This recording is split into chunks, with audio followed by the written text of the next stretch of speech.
Alors on prend nos places et nous continuons sur notre série Baraka, qui veut dire la bénédiction de Dieu. Et nous avons en train de parler 12 raisons pour lesquelles tu dois apporter ta dîme et ton offrande à la maison de Dieu. Amen. Alors pour ceux qui prennent les notes et l'équipe de technique va pouvoir nous aider, nous allons pouvoir décoller. Et aujourd'hui, nous allons clôturer les 12 raisons. Et ensuite, nous allons pouvoir entamer les 20 bénédictions qui accompagnent l'offrande et la dîme. Il y a une bénédiction qui accompagne l'offrande et la dîme. Et souvent, la plupart du temps, quand vous donnez votre offrande, souvent les gens pensent qu'on donne l'offrande pour enrichir les pasteurs. Non, on donne l'offrande parce qu'on veut être obéissant à Dieu. Et on donne l'offrande parce qu'on ne veut pas être de ceux qui vont voler Dieu. Amen. Malachie dit que vous me trompez et le peuple dit à quoi nous t'avons trompé, et Dieu dit vous me trompez ou bien vous me volez dans le dîme et les offrandes. Donc il y a des gens qui trompent Dieu par leur manière de donner et leur façon de donner. Quand on dit on donne à Dieu, ça peut être l'argent, ça peut être le bien, ça pourrait être le temps que tu donnes au Seigneur, mais de la façon que tu le fais, tu dois le faire correctement. 2 Corinthiens qu'on a dit tout à l'heure, on dit que tout ce que tu fais, tu dois le faire avec une bonne cœur. Quand tu donnes, tu dois donner avec une bonne cœur. Si tu donnes peu, Dieu va te donner aussi. Et quand tu donnes beaucoup, tu te donnes quoi? Beaucoup. Et je sais que la dîme a été un des problèmes dans l'église du XXIe siècle, je peux dire ça comme ça. C'est l'un des grands problèmes dans les églises. L'église, les gens aiment recevoir, mais les gens ne veulent pas jamais donner. Les gens sont bons à recevoir, pas à donner. Mais vous devez savoir qu'il y a la bénédiction, pas quand on reçoit, mais quand on donne. Quand on donne, c'est là où que Dieu nous bénit. En fait, quand on donne, on rentre dans le processus de Dieu de pouvoir bénéficier de la grâce et de bénéficier de tout ce que Dieu a préparé pour nous. 12 raisons laquelle Dieu veut que nous puissions apporter notre dîme dans la maison, parce que le dîme, laquelle Dieu a établi cela depuis Genèse, vous devez savoir que c'est un principe qui n'est pas venu d'une église, c'est un principe de Dieu. Et c'est le seul moyen pour Dieu de pouvoir nous bénir financièrement et aussi élargir vraiment l'espace de notre tente. Amen. La prière nous donne une autre portion spirituelle qui est des dons, de grâce.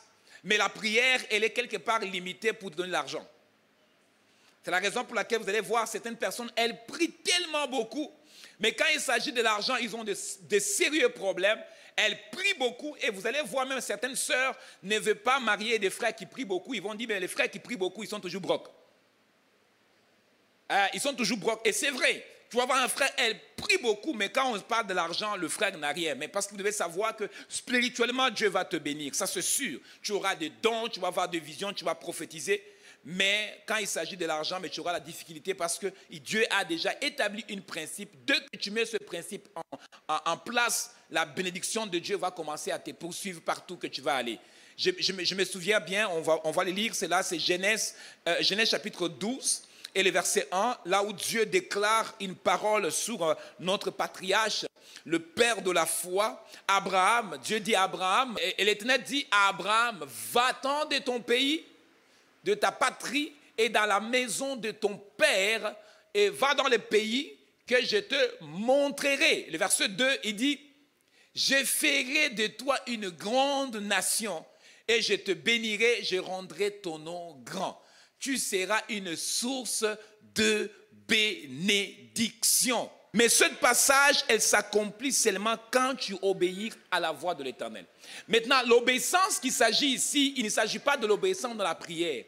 Il s'agit ici de l'obéissance du principe que Dieu a mis en place, qui est la dîme et l'offrande. La deuxième raison laquelle on doit donner notre dîme, on dit ceci, la dîme est la clé pour ouvrir le ciel. La dîme est la clé pour ouvrir le ciel. Et la prière est la clé pour ouvrir les surnaturels, ça c'est vrai. Mais la dîme ouvre la clé, mon gars. Si tu veux que Dieu te frappe de la bénédiction, je veux dire Dieu te gifle de... Donne à Dieu. La bénédiction va venir de tous les côtés. Ça va tomber. Imagine-toi, Dieu te bénit au point que tu ne sais pas où tu vas mettre l'argent.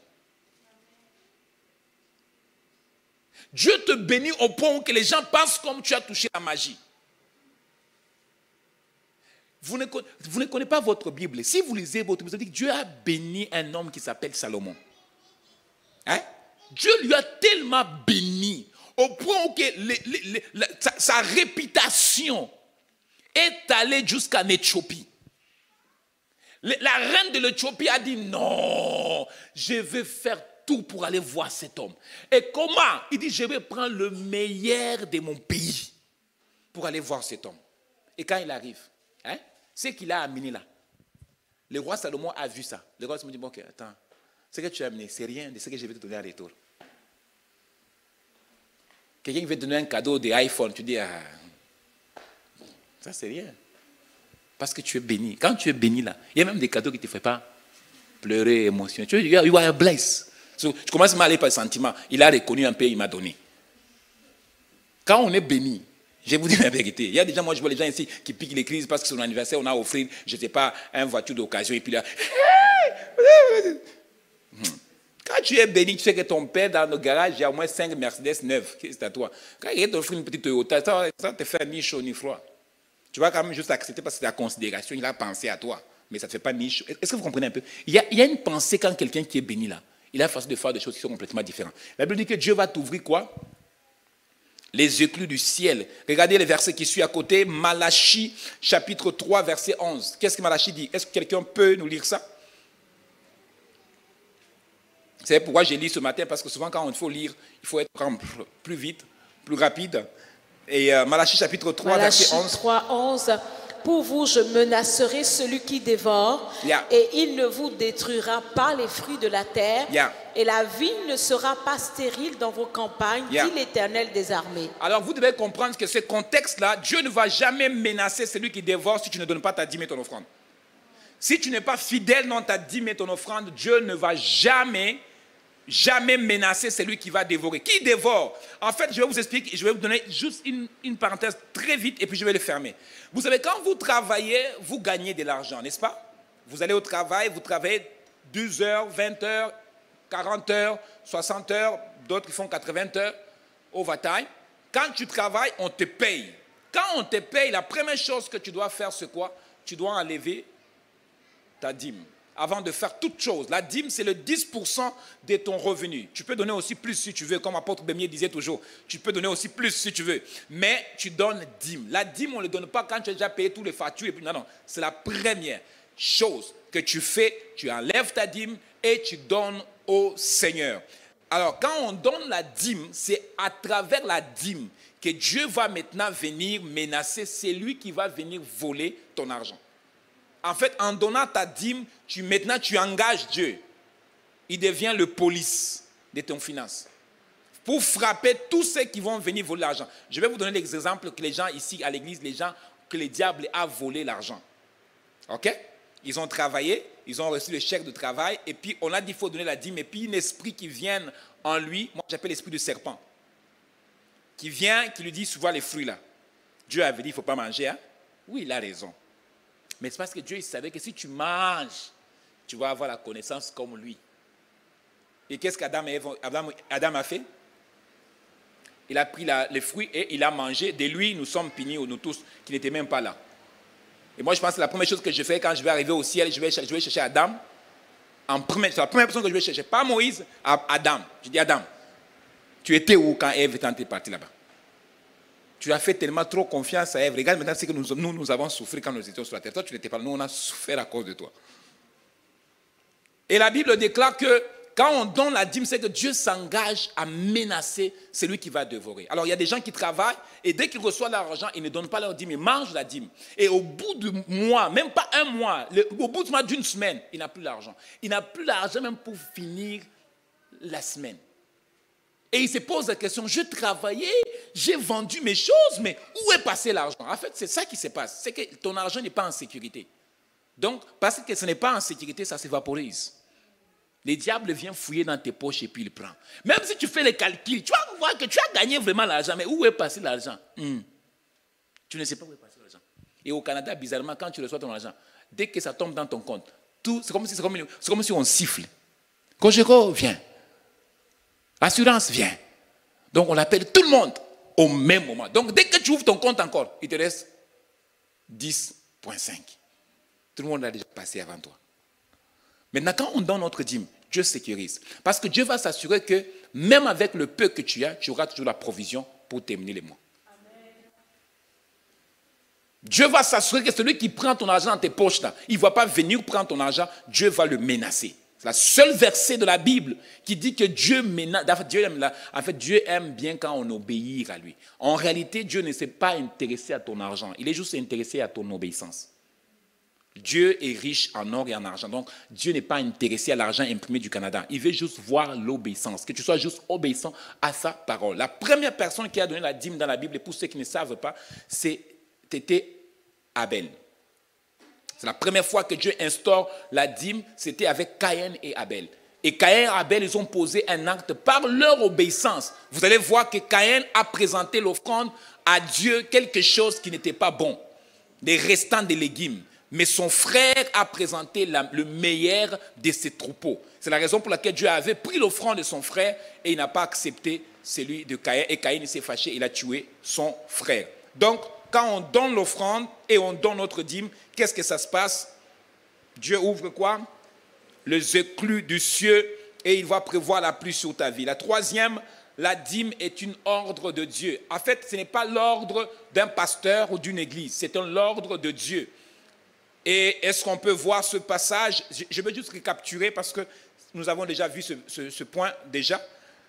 La dîme est une ordre de Dieu. Lévitique chapitre 27, versets 30 à 32. Est-ce qu'on peut nous lire cela aussi? Lévitique 27, 30, il dit « Toute dîme de la terre, soit des récoltes de la terre, soit du fruit des arbres, appartient à l'Éternel. » C'est une chose consacrée à l'Éternel. Donc la dîme est une ordre de Dieu et en même temps la dîme est consacrée à Dieu. Quand on donne notre dîme, sache-le tout de suite, ce n'est pas l'ordre d'un pasteur ou d'une église, c'est vraiment l'ordre de Dieu.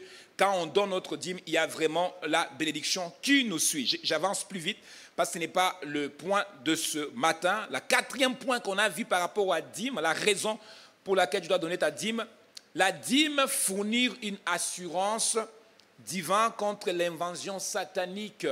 Quand vous donnez votre dîme, il y a une assurance divine de Dieu contre toute invasion de Satan sur votre argent surtout, votre entreprise aussi.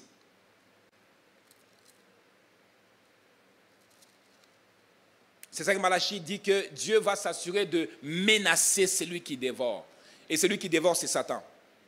La seule place dans la Bible qu'on voit l'Éternel se présente comme l'Éternel des armées, c'est quand on donne la dîme. Et en passant, quand vous priez, Éternel des armées, tire attention parce que l'Éternel des armées peut te frapper aussi. Hein. Hello? Quand tu pries Éternel des armées, tire attention. La seule place qu'on voit dans la Bible que Dieu devienne Éternel des armées, c'est juste quand on donne notre dîme. Là, il va maintenant devenir, il va battre tous les ennemis qui sont autour de toi. Alors, si tu ne donnes pas ta dîme et puis tu l'invites Éternel des armées, qu'est-ce qui va se passer? Il va taper qui? Selon toi. Hein? Malachie 3, il dit qu'on vole Dieu. Et on dit dans quoi on te trompe? Mais on le trompe dans le dîme et les offrandes. Et maintenant, quand tu l'invites Éternel des armées, qu'est-ce qui va se passer? Ben, tu vas risquer, on va te taper. C'est toi que tu vas risquer d'être tapé par Dieu. Dieu ne nous maudit pas, mais nous se maudissons nous-mêmes parce qu'on veut être plus malin que Dieu. Je reprends. Dieu ne nous maudit pas. Dieu ne maudit personne. Mais on se maudit nous-mêmes parce qu'on a pris la décision de ne pas obéir à Dieu. Et le fait de ne pas obéir à Dieu, c'est la malédiction qui nous suit. Amen. Et quelles sont des malédictions? Imagine, tu maries une femme et quelqu'un d'autre va prendre cette femme. Tu achètes une maison, quelqu'un d'autre va habiter dans ta maison. Ça, c'est une malédiction. Et ça nous frappe parce que nous voulons être plus malins. Nous continuons. 5e. La dîme est importante parce que Jésus l'a approuvé.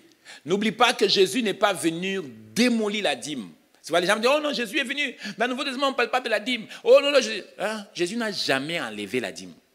Et d'ailleurs, même Jésus n'a même pas pris le temps de prêcher sur ça. Parce qu'il savait très bien que tout ce que le Père a instruit à Moïse, c'est important que les peuples le mettent en pratique. D'abord, Jésus lui-même, il est une offrande.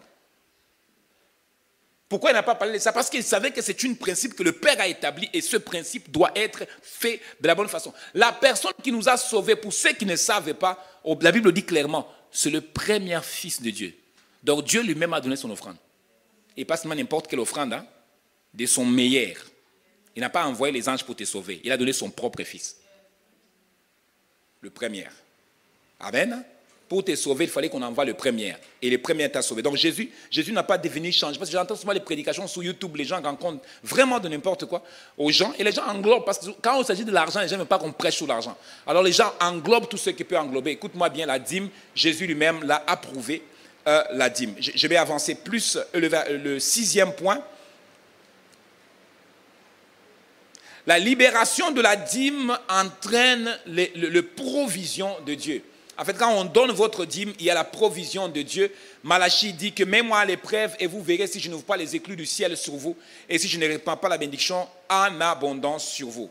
La 7e, la dîme apporte la délivrance de la peur de donner. Il y a des gens qui ont la peur de donner. Quand il s'agit de fraude, ils ont la peur. Mais quand on donne votre dîme, tu es vraiment délivré de la peur de donner. Ta dîme t'apporte cette délivrance-là. Et en passant, je vous dis la vérité, soyez de ceux qui apprennent à s'aimer dans la vie des autres personnes.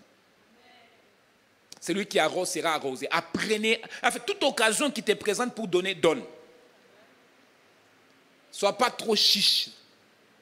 Sois pas trop, ta main comme ça. Il y a des gens qui ont une main comme ça, dure, que ta main soit ouverte. Amen. Que tu apprennes à donner. Et puis en passant, quand on donne, on ne donne pas les restants, on donne le meilleur. Tu es allé donner à quelqu'un les chaussures que tu ne portes plus. C'est fatigué. Ça t'a fait mal aux pieds. La Bible dit, non, ma soeur, je voyais, je t'ai vu que tu n'as pas les chaussures. Ah.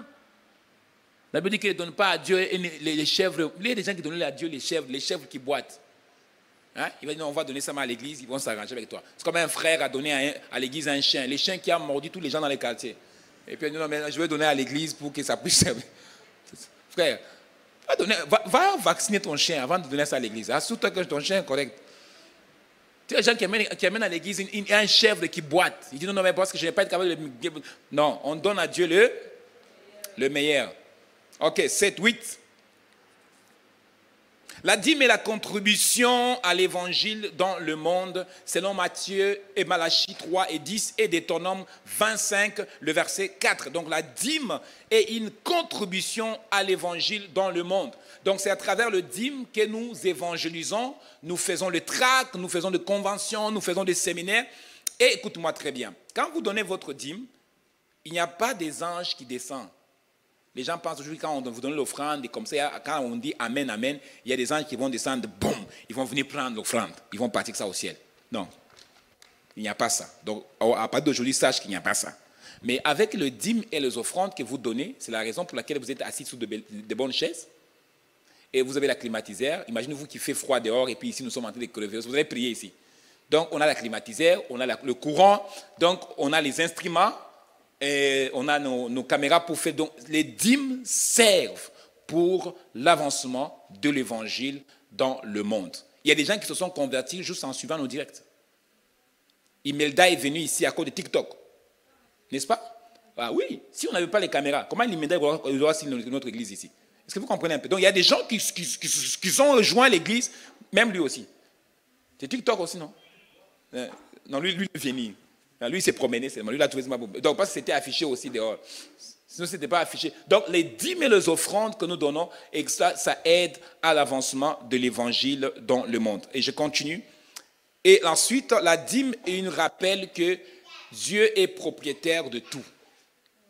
Quand vous donnez votre dîme, vous vous rappelez aussi que Dieu est propriétaire de quoi? De tout. Ça, c'est la 9e. Dieu est propriétaire de tout. Ton argent, tout ce que tu as, ça appartient à Dieu et Dieu est le propriétaire. La dîme révèle la place de Dieu, ça c'est le 10e, et ce soir je vais essayer de parler plus vite. La dîme révèle la place de Dieu dans votre vie. Première place, où aucune autre. Est-ce que Dieu prend la première place dans votre vie? Mais c'est à travers la dîme qu'on voit, est-ce que Dieu prend la première place dans votre vie? Amen. Regarde ton voisin, dis, qu'est-ce que Dieu prend la première place dans ta vie? Et qui garde la réponse. La dîme exprime notre amour pour le Seigneur. Celui qui donne sa dîme, c'est qu'à travers ta dîme, on peut voir que ce gars ou cette sœur aime le Seigneur. Vous savez, l'argent a un esprit. Hein? L'argent, là. Ma fille, l'argent. l'amitié entre deux personnes peut se briser à cause de l'argent. L'argent peut unir les gens, l'argent aussi peut séparer les gens. L'argent a un esprit. Si tu veux que les gens taillent là, aille l'argent. Il y a des gens qui vont juste tailler parce que tu as l'argent. Ils cherchent toute occasion pour te faire du mal parce que tu as l'argent. L'argent. L'argent a un esprit. Tu vois les gens qui ne viennent pas chez toi, c'est pas que tu n'as pas l'argent. Oh, je suis toujours seul au monde. C'est normal, tu n'as pas. Les jours que tu auras l'argent, tu n'auras pas besoin d'inviter les gens. Tu vas les chasser, ils ne vont pas partir. Tu auras des amis que tu n'as pas cherchés, ils vont juste te coller à toi. L'argent. L'argent, d'abord, il va changer ta façon de faire des choses. L'argent va changer ton teint là. Ton teint là. Va changer. Tu n'auras pas besoin d'une crème. Juste l'argent. Je veux dire, l'argent a un esprit. L'argent va changer ta langue. Ta façon de parler aux gens, ça va changer. Si tu ne parlais pas bien français, à cause de l'argent, ton français va être bon. L'argent. L'argent. J'ai dit juste quand quelqu'un qui a l'argent, même sa façon, quand il te salue là, tu peux sentir même dans les paumes de sa main là, comme si sa main là, lui, il trempe ça dans le lait chaque matin. Ses mains chiffonnées façon. L'argent. L'argent change. Il y a un esprit l'argent. Mais la Bible dit quelque chose par rapport à l'argent. Il dit, il ne faut pas aimer l'argent trop. C'est l'amour de l'argent que Dieu n'aime pas. Mais Dieu n'a jamais dit que l'argent n'est pas bon. L'argent est important pour t'en sortir. Mais c'est l'amour de l'argent. C'est ça qui est mauvais. Alors tu ne peux pas servir Dieu sans l'argent. Il te faut l'argent. Hello? Il te faut l'argent. Alors on dit que aussi quand on donne notre dîme, c'est là où on voit vraiment, tu exprimes vraiment que tu aimes le Seigneur. Et puis en passant, ne soyez pas comme mon pasteur Luc du Monde a dit un jour. Il dit qu'il y a des gens maintenant à l'église, quand on dit par exemple, Père, je te donne tout. Mais la plupart du temps, on dit, Seigneur, je te donne tout, mais sauf mon portefeuille. Tu peux prendre tout, mais sauf mon argent. Mais je prie aujourd'hui que Dieu te fasse grâce, que tu puisses aimer le Seigneur plus que toute autre chose. Et en ayant dans ton esprit que tout appartienne à Dieu. Un jour, nous avons fait un culte ici. Je vais le dire parce que je parle de l'édime. On fait un culte ici. Et quand on a fini le culte, j'ai demandé à, je pense à l'époque c'était Gabriel, je lui ai posé la question, on a reçu combien comme offrande? Il m'a dit, on a reçu $50. Je me suis assis dans mon bureau, je dis, on a reçu combien? Il m'a dit, on a reçu $50.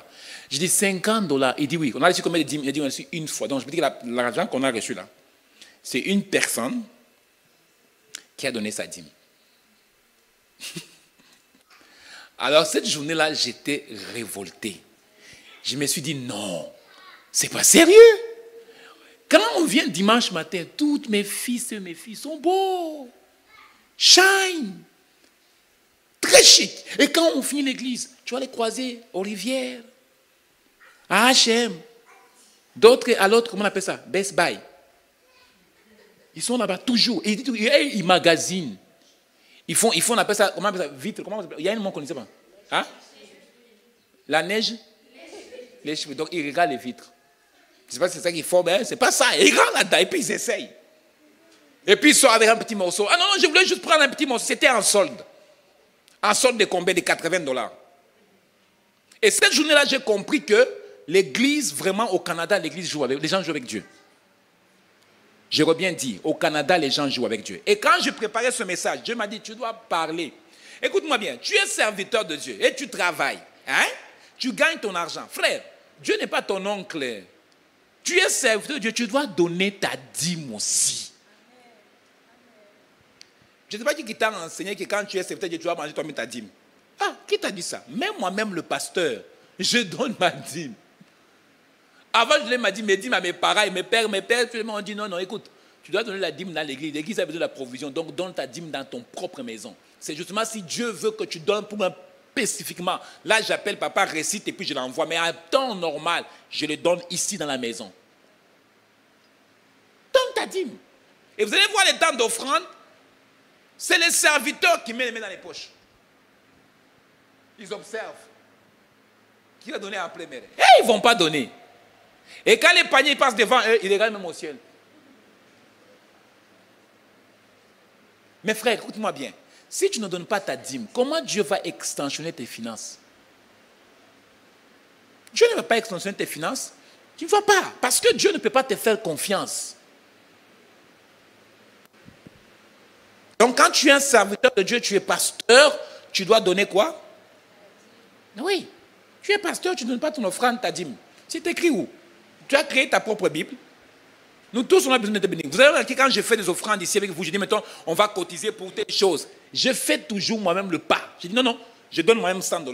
Je donne $200. Pourquoi? Parce que moi aussi, je vais être béni. Je veux que Dieu me bénisse. Je ne suis pas le genre de pasteur qui est là, qui vous dit, oh, ben, donnez, puis moi, je ne donne pas. Ah, moi, je vais être béni. Donc, je pose des actes pour montrer l'exemple. Je donne ma dîme, je donne mon offrande. Mais toi, tu ne donnes pas ta dîme et ton offrande. On voit que tu n'aimes... En fait, tu nous manques que tu aimes le Seigneur. Tu ne l'aimes pas. Parce que quand l'argent arrive, on peut voir là où il y a ton cœur même. La dernière. La dîme est une test intime de la dévotion. C'est par la dîme que Dieu peut savoir que tu es dévoué à lui.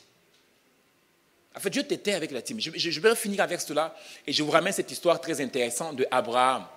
Dieu dit à Abraham, il dit, ça se trouve dans le livre de Genèse, si vous avez votre Bible à la maison, réalisez ça.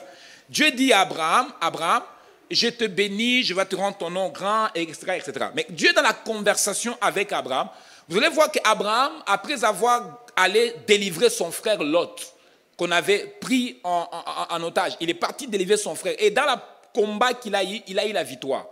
Et en retour, Abraham, qui est notre patriarche, la Bible dit qu'Abraham donna la dîme de tout ce qu'il a eu quand il est parti délivrer son frère.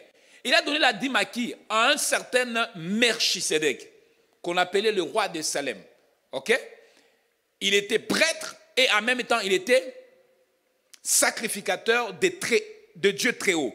Les autres diront, selon l'interprétation biblique, on dit c'est l'image de Christ dans l'Ancien Testament, parce que cet homme venait devant Abraham avec le vin et de pain. Le vin, le pain, ça signifie quoi? Hein? Ça signifie quoi? Vous savez que ça signifie, n'est-ce pas? Et la Bible dit qu'Abraham a donné sa dîme. Et quand il a donné sa dîme, après ces événements, le lendemain matin, Dieu le visite. Et Dieu commence à relâcher des bénédictions sur Abraham. Parce qu'il a donné la dîme. Après ces événements, Dieu relâche des bénédictions. Mais dans la conversation avec Dieu et Abraham, Dieu dit, Abraham, je te rendrai grand, ton nom sera grand, tu seras béni. Abraham dit, oh. Ce que tu me donnes, c'est trop.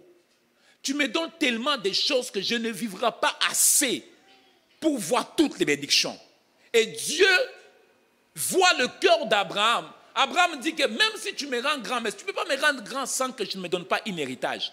Ils me font un héritage parce que moi-même, je ne peux pas voir toutes les bénédictions.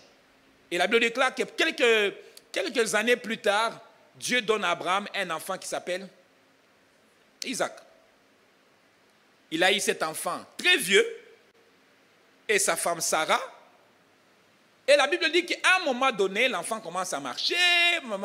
Dieu vient voir Abraham. Il dit à Abraham, Abraham, tu m'aimes, n'est-ce pas? Abraham dit, oh Dieu, je t'aime. Je t'aime. Il dit, bon, j'aimerais que tu m'offres une offrande. Laquelle? Ton fils. Hein? Laquelle ton fils? Ishmaël? Il dit, non. Isaac, ton seul là, avec Sarah là, va m'offrir. Je vais juste vous faire rire. Vous savez, c'est vrai que Dieu a parlé à Abraham. Ok? Il fallait quand même qu'il demande aussi à Sarah pour avoir la vie, pour aller faire l'offrande, n'est-ce pas? C'est parce qu'ils sont, c'est l'importance du couple, il faut dire tout, n'est-ce pas? Il faut dire à ta femme, non, bon, Dieu m'a parlé que je dois aller offrir Isaac en sacrifice. Est-ce que vous savez qu'Abraham n'a pas dit ça à Sarah? Hein? Il n'a pas dit ça à Sarah. Vous savez pourquoi? Sinon, Dieu n'a pas béni encore plus. Sarah aura arrêté Abraham. D'abord, le traité de vieux. Il dit, mais il y a un problème. comment Dieu, de tous les animaux que nous avons, Dieu va dire que tu prends ton fils. Cette affaire de ton Dieu, c'est compliqué. La Bible déclare qu'Abraham se leva très tôt le matin. Il n'a rien dit à Sarah. La seule chose qu'il a dit à Sarah, je pars faire l'offrande. C'est tout. Il n'a pas dit à Sarah que j'amène notre fils pour l'offrande. Il arrive proche de la montagne. Il dit à ses serviteurs qui étaient avec, vous devez rester ici. Moi, je dois avancer avec mon fils pour l'offrande. Mais la Bible dit que quand il arrive là-bas en haut, dans son cœur, il savait que c'est fini. Je n'ai pas une offrande. Cette affaire, Dieu est serré que c'est l'enfant que je dois donner. Il est monté à la montagne. Il arrive à la montagne, il a fait l'autel. Il a allumé le feu. Dieu ne parlait pas. Dieu le regardait. Dieu était assis au ciel et puis il le regardait. Il a attaché son enfant. Il a soulevé son enfant. Il a déposé sur l'autel. Dieu n'a pas parlé. Dieu le regardait toujours. Abraham détachait son couteau qu'il avait fabriqué d'ailleurs même. Je suis sûr que dans son cœur, il disait que hey, Dieu parle, dis quand même un mot. Il détachait ça doucement. Dieu le regardait. Dieu était au ciel. Il veut voir si Abraham l'aimait vraiment. Abraham il arrive, il enlève le couteau et ensuite, l'enfant a compris que je suis le sacrifice. Parce que vous voyez bien que l'enfant, quand il montait à la montagne, l'enfant posait la question à son père. Papa, je vois le feu, je vois tout, mais où est le sacrifice? Il répond à son fils que non. À la montagne. Dieu, mais Dieu n'a pas dit qu'il va pouvoir à la montagne. Donc il a menti à son enfant parce que c'était lui l'enfant qui était le sacrifice. Mais la Bible dit qu'il a mis la main sur l'enfant pour qu'il ne voit pas ce qu'il va faire. Et il lève le couteau pour poignarder l'enfant. C'est là où que Dieu parle. Pourquoi Dieu n'a pas parlé quand il montait? Pourquoi Dieu n'a pas parlé quand il a attaché? Pourquoi il n'a pas parlé quand il n'a pas allumé le feu? Vous aimez bien que Dieu soit comme micro-ondes. Dieu ne peut pas être comme micro-ondes. Il ne peut pas venir comme tu veux qu'il vienne. Et en passant, il ne va jamais venir en retard. Il va juste venir au moment où tu penses que c'est foutu. Là, Dieu maintenant se présente. Je t'avais dit que je ne t'ai pas abandonné. Hein? Donc, Abraham, là, il était déjà désespéré. Il dit non, c'est parti, mon fils va aller en offrande. Et Dieu dit, touche pas à ton enfant. Touche pas à ton enfant. La dîme que tu donnes à Dieu montre que tu es dévoué pour le Seigneur. Il n'y a rien que tu peux dire non à Dieu si d'abord ta dîme n'est pas un problème. Abraham a donné son enfant, le seul unique. Je vais vous dire aujourd'hui, il y a des gens que Dieu ne le bénira pas au-delà de leurs finances qu'ils ont, juste parce qu'ils ne sont pas capables de donner leur Isaac. Et votre Isaac, c'est votre dîme. Vous savez, quand tu reçois 10 000 $, la dîme, c'est combien? C'est quoi la dîme? Tu reçois 10 000 $, c'est quoi la dîme? Tu sais que 1 000 $, là, il y a déjà des iPhones à l'intérieur, il y a les sandales, il y a la veste des H&M. Et le diable va faire en sorte que tu manges les 1000 pièces. Et que tu t'arranges, s'il reste un peu, là tu donneras ta dîme. Mais je prie aujourd'hui qu'à partir de ce matin, que Dieu te fasse grâce, que tu puisses être capable de donner ton Isaac à Dieu, ton meilleur. Et Abraham a donné son fils par obéissance. Mais une fois arrivé à la montagne, Dieu a dit à Abraham, je vois maintenant. Je vois, que Dieu te voit que tu l'aimes. Il n'a pas dit que parce que tu pries, il a dit sous l'offrande. Il dit, je vois maintenant qu'Abraham, tu m'aimes. Laisse ton enfant. J'ai déjà prévu l'offrande. Et Abraham a pris l'offrande et il a donné à Dieu à la place de l'enfant. Que Dieu te fasse grâce, que tu sois fidèle dans tes dîmes, que tu sois fidèle dans tes offrandes. Dans l'année 2024, que tu ne dois pas être dans la crise financière. Est-ce qu'on peut se lever debout? Si tu as ton carte de crédit, tu as ta carte de débit, tu as 2 $, tu as 20 $, c'est l'une des premières prières que Dieu m'a demandé de faire dans cette partie. Et la deuxième partie qui est la bénédiction dans les dîmes et les offrandes. Mais cette partie d'obéissance, Dieu m'a demandé de faire un acte très important. 2025, je le dis devant cet autel, si tu es fidèle dans tes dîmes et offrandes, 2025, tu ne vas jamais manquer l'argent. Si tu manques l'argent, viens me voir. Viens me voir, trouve-moi ici. Mais si tu n'es pas fidèle dans tes dîmes et tes offrandes, tu vas galérer terriblement. sois fidèle. Et pendant que tu prends ton offrande et tu prends le carte que tu as, une $5 que tu as, tes moyens de revenus, ce que tu as avec toi, commence à dire, Seigneur, j'ai pris pour la provision pour l'année 2025. Que je sois fidèle dans ma dîme et mes offrandes. Que je ne dois plus vivre en dessous, mais que je puisse voir la pluie de bénédiction financièrement sur ma vie. Et pendant que je dis, tu fais cette prière sous ton argent, tu dis que l'argent doit venir sur moi. Je ne dois pas manquer l'argent. Je peux manquer toutes choses, mais sauf l'argent. Tu pries sérieusement sur ça. Parle à Dieu sur ça. Parle à Dieu pour ton argent. Toi qui as toujours de moins dans ton compte, dis Seigneur, je refuse cela. Je suis en alliance avec toi. Je refuse cette malédiction d'avoir le moins dans mon compte. Je refuse cela. Je refuse cette malédiction d'avoir le moins minus dans mon compte.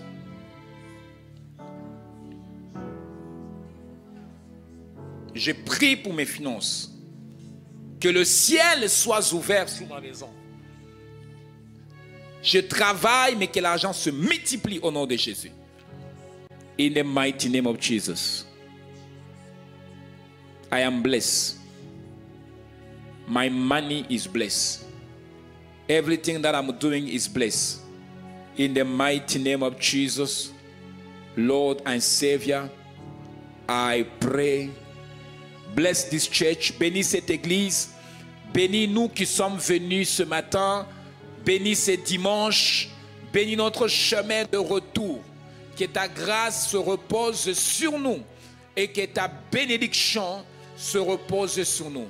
C'est dans le nom de Jésus que j'ai ainsi prié avec action de grâce. Quelqu'un dise Amen. Amen.